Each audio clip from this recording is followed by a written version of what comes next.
Diqqat qiling, aholiga tezkor xabar. O'zgidromet markazi 8-dan 11-iyul kunlariga ob-havo prognozini e'lon qildi. Unga ko'ra, Qoraqalpog'iston Respublikasi hamda Xorazm viloyatida havo biroz bulutli, ayrim joylarda o'zgaruvchan bo'ladi. Yog'ingarchilik kutilmaydi. Shamol-sharqdan 7-12 metr/sekund tezlikda esadi. Harorat kechasi 22-27 darajalik iliq. Kunduzi 8-iyulda 36-41 darajasi issiq. 9-dan 11-iyulgacha 37-42 daraja issiq bo'ladi. Buxoro va Navoiy viloyatlarida havo biroz bulutli, ayrim joylarda o'zgaruvchan bo'ladi. Yog'ingarchilik kutilmaydi. Shamol sharqdan 9-14 metr/sekund tezlikda esadi. Harorat kechasi 22-27 darajalik. Kunduzi 8-iyulda 36-41 daraja issiq. 9-dan 11-iyulgacha 37-42 daraja issiq bo'ladi. Toshkent, Samarqand, Jizzax va Sirdaryo viloyatlarida havo biroz bulutli, ayrim joylarda o'zgaruvchan bo'ladi. Yog'ingarchilik kutilmaydi. Shamol sharqdan 7-12 metr/sekund tezlikda esadi.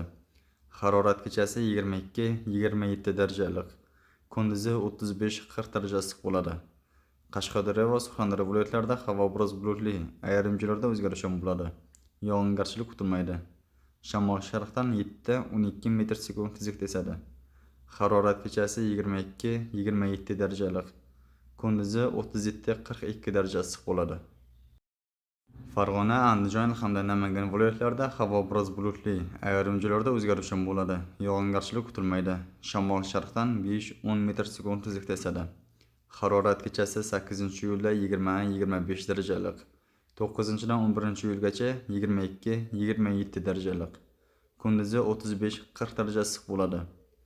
Respublikamizning tog' oldi va tog'li hududlarida havo o'zgaruvchan bo'ladi. Ayrim joylarda vaqti bilan qisqa muddatli yomg'ir yog'adi, momaqaldiroq bo'ladi.